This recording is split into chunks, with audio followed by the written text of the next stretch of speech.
This is Gary Atencio with CNTV, and today we're in Denver, Colorado. I'm here with the 8 Gates. Since 2004, she has been teaching, writing, and guiding spiritual seekers of all paradigms into a deeper relationship with their source while sharing the laws that work within financial abundance. I am joined here with the business and marketing strategist, CEO Janine. Thanks so much for joining us here today. I really appreciate you inviting me, Gary. Thank you. I'm going to start off a little bit about yourself. You were formerly educated at multiple universities with a BS in plant biochemistry and an MA in education. I mean, your original life goal was to really be a scientist and have many types of experiences because really you love people. I mean, you have worked as an analytical biochemist, homeschooled 4 children, published 11 books, you married your college sweetheart. Now you really are the home of spiritual people doing extraordinary things. Share with me a little bit how this all started for you way back then. Okay, I'd be happy to. Thank you. I think the biggest thing people need to know is I was struck by lightning when I was in middle school, and that kind of is what kicked things off. At the time, I was fine. There was no burn marks on the floor. There was no side effects except that I was blind for a little bit and I couldn't hear for a little bit. But after that experience, I had had psychic and other sorts of ESP up until that time, but then it was after that event where things really kicked into high gear. And it was 40 years later, I was found by several Native American tribes, and I have been working with them ever since. What a story. I mean, not many people can say that. I bet there's a statistic that proves that not many people can say that. I mean, we've all heard the phrase, money makes the world go round. Yet, why don't many of us like to talk about money? Well, honestly, that's where the shame is, isn't it? I mean, that's right there with whatever sexual needs or desires that you have that may be outside the norm. So when you're talking about money and sex, those are 2 very taboo topics in most religious circles. I mean, let's be honest, this year especially I've seen, it seems many can never seem to get ahead of their financial needs. Have you found this to be true when you're out there working with people? Yes, most of the people I work with are about $11,500 to about $15,000 in credit card debt.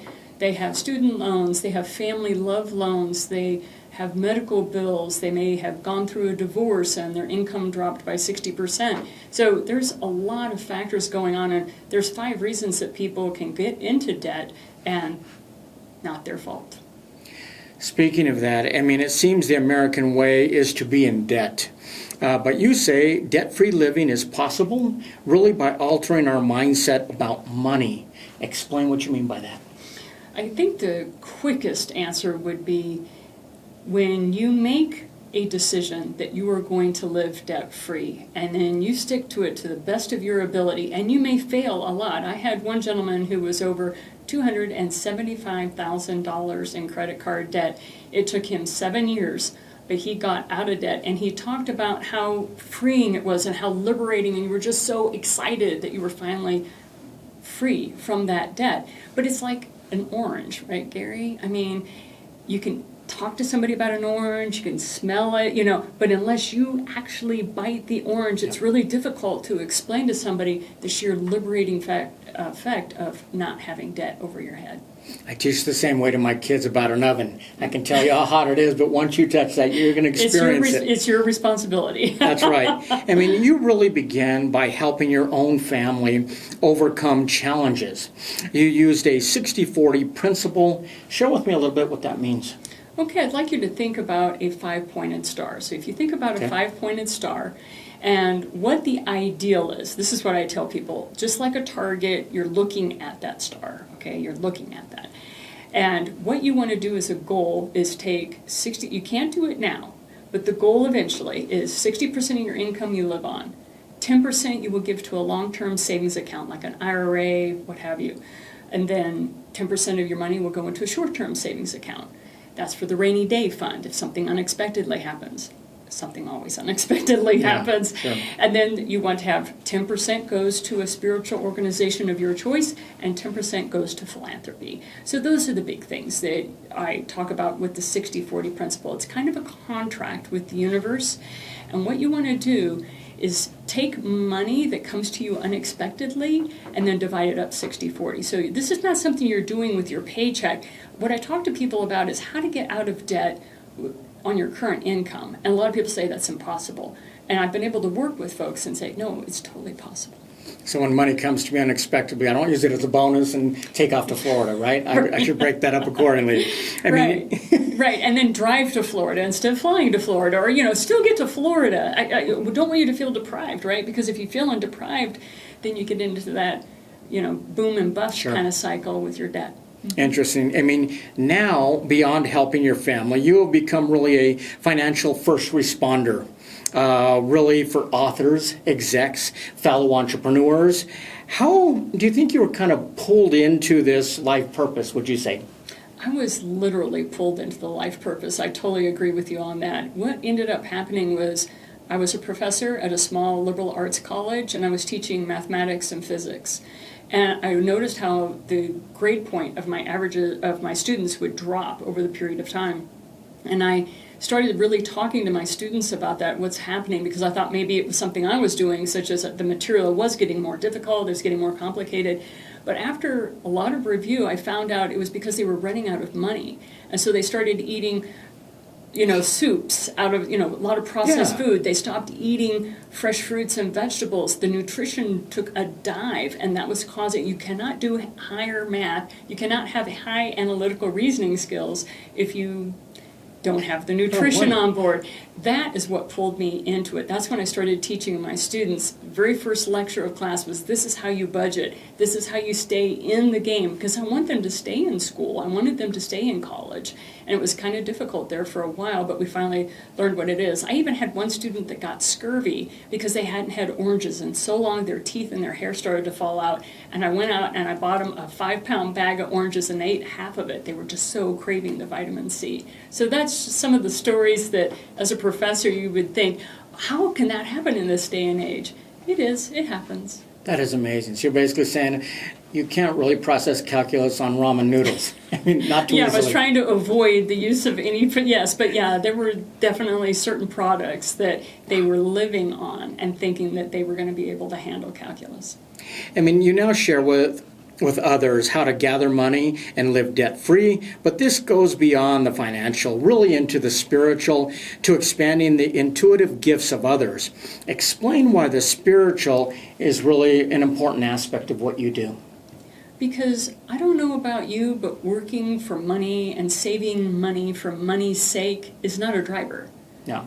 I don't find that as a driver, and I'm sure my students don't either. And so I needed to work with what was someone's driver. And the more we moved into the spiritual side of things, the more they got in touch with what they needed to do. So if I had a student who was Buddhist, I would talk to them about the Eightfold Path and the Four Noble Truths, while we were also talking about how they could financially build around that. If I had a Jewish person who was struggling with finances, they were first time away from home, I would bring in their particular mindset. My favorite one was I was working with a lot of Mormons at that time, or Latter-day Saints, and I would learn their scripture, and then I would go about taking those monetary principles and working with them on that. Wow. I mean, as an author, you share your insights. What will the reader learn in the Ditch Your Debt book? Share with us. The Ditch Your Debt While Banking Bucks. You will learn the 60-40 principle, and you will also learn how on your current income to drop your debt and increase your savings at the same time. This kind of came from your Money 101 course from way back. Way back. Yeah, that was back, taking us back a few years. That was 1996 that I was doing Money 101. It was very unimaginative, the title, but there you go. That is cool. Spiritual Awakening in 2010 resulted in a guidebook entitled Expressing the Divine. Share with us how the mystical side of life is revealed in your book.